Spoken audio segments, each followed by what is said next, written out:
Right guys, so today is another day as a used car dealer. My name is Calvin and today I'm going to collect a really interesting car, a car that I am a huge fan of and a car that I didn't actually need to buy. It's ridiculous that I've gone out of my way to bid on this car to try and buy it. I'm buying an absolutely crazy amount of cars at the minute. So for those that don't know, I've got a company called The Car Buying Shop. I'm just at one of our branches now and we've got several branches.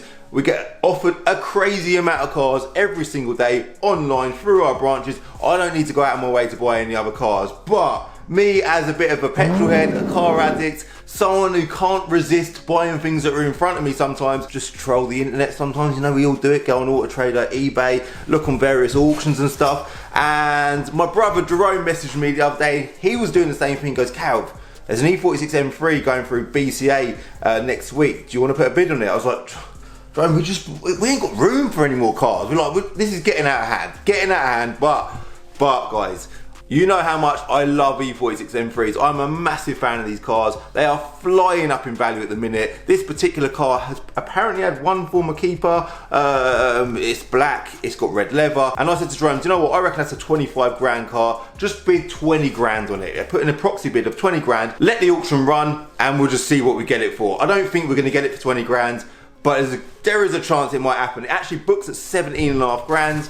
And yeah, guess what guys, going by the title of this video, you probably already know I got the M3. I'm not going to tell you exactly what I paid for it just yet because the next problem I've got is I'm heading over there now.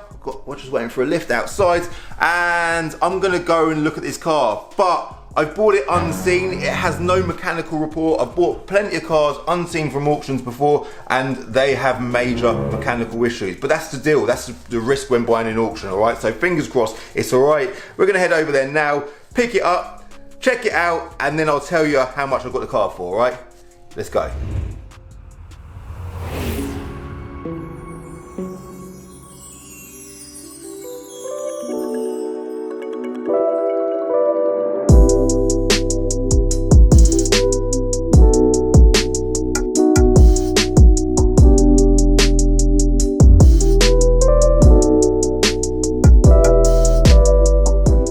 Guys, I think it's safe to say that so far my little gamble buying this car has paid off. Now look at it, look at that car, it looks so nice. Now as I wandered up to the car in the yard there, I looked at it and thought, that looks like a really nice example. It appears really nice, it's covered in rainwater, so it's really difficult to tell exactly, but I've had a quick look over it. It does look really nice. I've obviously not yet driven it. I say not yet driven it, I've driven it from over there, from their yard to here, because I just thought it was a better place for shooting. So, but the engine sounds okay, but we'll discover how well it drives when we go for driving it in a sec. Now, I would say in the M3 market, a manual coupe facelift car is the preferred car across the M3 market. From there onwards, I suppose like a non-sunroof car is probably preferred as a collector's piece.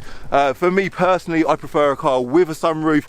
Spec levels, like this car's got okay spec, it doesn't have amazing spec, but it has got one former keeper from new, which is amazing. It's got the M3 USD plate there, which is also really nice. That does come with the car. It's got the 19-inch wheels and it is a 55 plate car, so it's quite a late reg car as well. So what we'll do now is we'll go for a little wander around it and I'll show you what else this car's got going for it, show you how clean it is, and then we'll go through HPI and then go for driving it, alright? And hopefully, guys, hopefully it drives alright.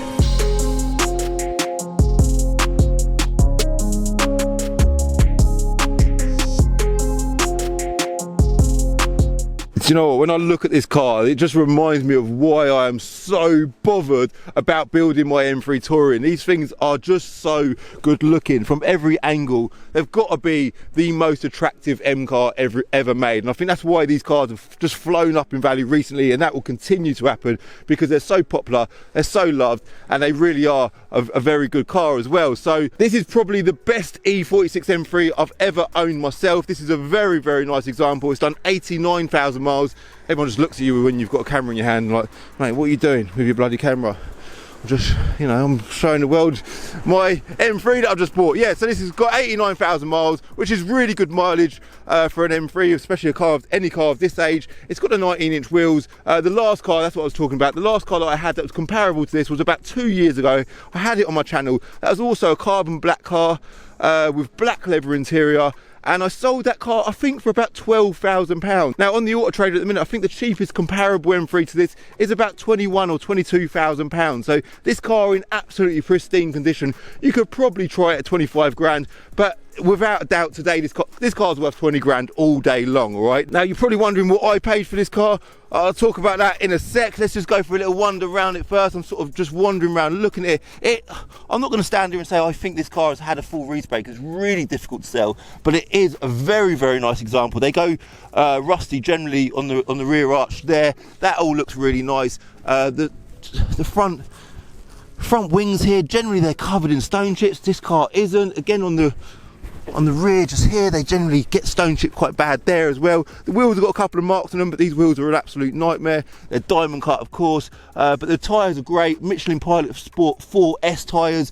They've all got good tread on them as well. It's got amazing service history, loads of BMW history with the service book, the book pack, and all of the invoices to go with it, and it's got 2 keys as well. So going by the rear number plate, it's possibly a Park Lane BMW supplied car. That plate's actually been on the car since 2006, and like I said earlier, it does actually come with the car. Now look at this, look at that. Even as you stand here, you see the red leather on the interior. Like, definitely back in the day, this was a dream car for me, absolute dream car. So let me just unlock it and show you the interior. It's got a little badge there as well. Maybe it's part of an E46 owners club there. Never heard of them personally, but that's nice to see as well. Even the chrome grills, they're mint. They're absolutely mint. These things are hard to come by nowadays, as I know, because I'm doing my project car. So on the interior, the wear on the seat, it's all very nice. Look, it ain't too bad at all. I love this red leather interior. It's the exact colour I've gone for in my M3 Touring. There's the beautiful manual gear stick as well. Now they are obviously offered as an SMG, which was the less desirable option. Quite desirable when they first come out, but again, as a collector's car, people nowadays prefer the manual. Now I am a big fan of the SMG, don't get me wrong, but I just know your money is definitely safer in a manual gearbox car. So something that it has got, which is quite a rare thing, which I do want to try and do in my touring, is it's got cup holders. These cars out of breath. These cars did not come with cup holders from factory, so you had to spec cup holders below the centre armrest there, and yeah, that's quite a nice thing. It doesn't have heated seats, but it does have sat nav, which was a really nice option back then. So I think what we'll do now is we'll jump in the driver's seat, quickly go through HPI, and then we'll head out for a little drive in there, all right?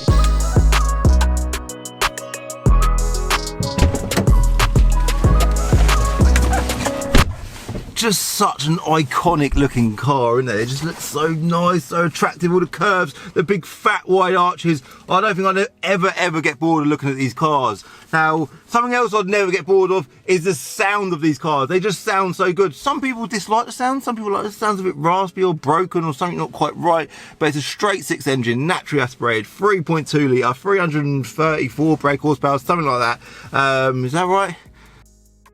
The sound. Let's have a little listen to the engine start up on this car. Sounds calm. Starts on a button, guys. That's kind of what we're more bothered about. Does it actually start, drive and work properly? Now I would say that the engine, by the way, hashtag on it, woolly hats and hoodies and all sorts of stuff, available at calvinscardiary.com. You've got to be on it to achieve anything in life. That is my slogan. That's what I constantly tell myself. Calvin, get on it, mate, because if you don't get on it, you ain't going to achieve nothing. So I'm constantly on it. So far, so good. Sounds good, looks good, bodywork is unbelievable. I can't say that it's had a full respray, but it looks tidy enough that it would almost pass as a car that's been fully repainted. It is absolutely mint. So let's give it a little subtle rev.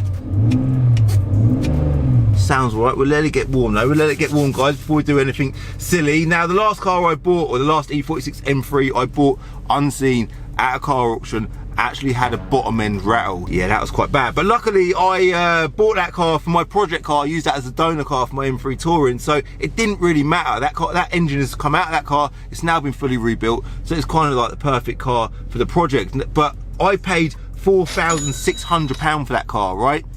£4,600 for that car. That was a black manual coupe. I don't think it was a facelift car. I think it was maybe an 02. This car, guys, I bidded £20,000 for it.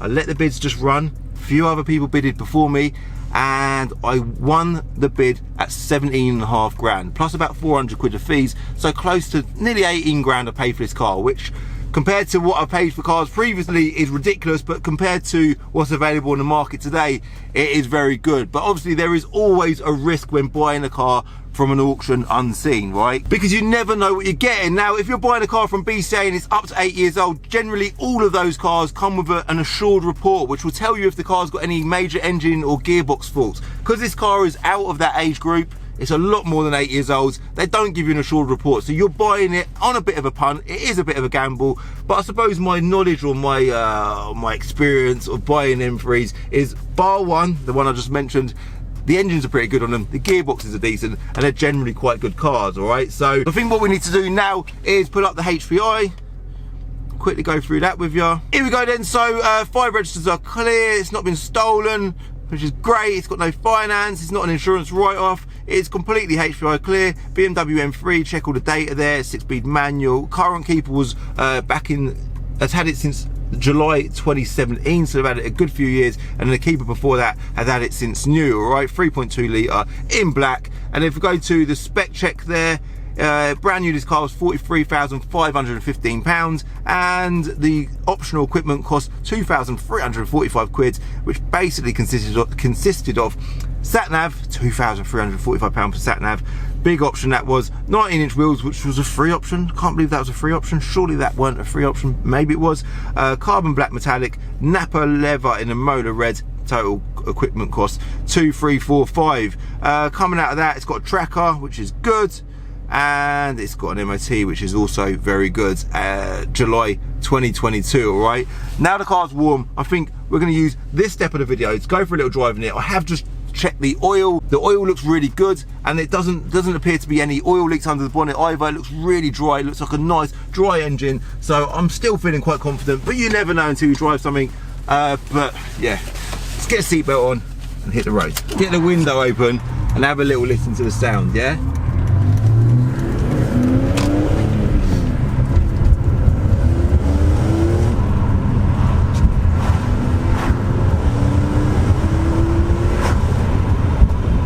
ever get bored of that sound. And I think for my whole life, I know this car here, I will sell it and I'll always regret selling it. I should really just buy one and keep one and never ever sell it, but for my whole life that will never happen. One, but two, I'll always think I want to have one of these cars in my life, so maybe I should buy one and keep one. Maybe I should just keep this one, but it ain't gonna happen, because if I kept everything, it wouldn't have enabled me to continue moving forward. I wouldn't have been able to pay my bills throughout the whole years I've been trading. So I've got to keep letting go of things, continue trading and keep moving forward. But this is definitely one car, if I could afford to, I would without a doubt just buy it and hang on to it and never ever sell it, because that sound, that experience is an experience that I've grown up with, I've always enjoyed. And for me, when I was younger, this particular car, black manual coupe, red leather with sat nav, this was the dream car for me, and I know a lot of people can relate to that. So far this car is driving spot on, it's clicking into gear as it should. I can't say I've ever had one with a gearbox issue. I don't know if anyone else out there has had any gearbox issues with M3s, but as far as I know, they're really good. Clutch is spot on, super strong. Like I said, they're not massive power, 340 brake, but they're enough power to do damage to drivetrain. But it's absolutely solid. No noises, no knocks, no bangs. The other thing that's really common with these cars is, of course, the rear subframe. The only way you're checking that really is getting up on the ramp and having a good look underneath. So we will do that as well. Yeah, so I think the summary of this video needs to be, it is a gamble without a doubt, buying cars or anything unassured, unwarranted and uninspected. But sometimes that gamble can pay off. Some people would think I'm mad buying a car in the way that I've just bought it, but you know what, that is the car trade. It is a punt, it is a gamble, and a lot of the times it does pay off quite well as well. And in this case, this is a prime example. This was well worth buying, it's well worth the punt. I'm really pleased I've done it, and yeah, I've now got a nice E46 M3 in my life that I'm going to earn decent money out of. So if you are considering having a punt on anything in an auction anywhere across anywhere, whether it be BCA, Manhunt, there's plenty of auctions out there, even on eBay, I think it's worth it, man. Have a punt, see how you get on. The worst case scenario, what is the worst that can happen? You might buy a bit of a wrong and it maybe needs an engine rebuild. Yeah, that could have happened, a bit like the one that I bought recently, but it don't cost you mega money to get the engine rebuilt. Worst case, I suppose, you might lose a little bit of money, but you might even just break even, get your money back, and you'll learn from the whole experience. So I have lost lots of money over the years. I ain't gonna lie, we've all bought cars, sold them and lost money on them, but it's part of learning, it's part of moving forward, and it's part of the trade, I suppose. So yeah, today's been a successful day. I've got a good video as well. If you didn't see the Honda Civic Type R video, because I actually bought a Civic Type R from there recently as well, again, it was a bit of a punt. I was a bit unsure about doing it, but I'm a bit like bloody Bugs Bunny with carrots. You dangle a carrot in front of me, I want to bite it, yeah? And that Civic Type R was another example of that. I bought that car, took a punt, and it paid off. I've done really well on that car, and this M3 is another example of that as well, all right? So I'm going to wrap it up. Leave it as that. Thank you very much for watching. I hope you liked this video. If you did like this video, do me a favour, hit the like button, hit subscribe if you're new. Go and check out the Civic Type R video. I'll put a link for that at the end of the video. Give me a follow on Instagram at Calvin's Car Diary as well, and I'll see you in my next video, alright? Bye.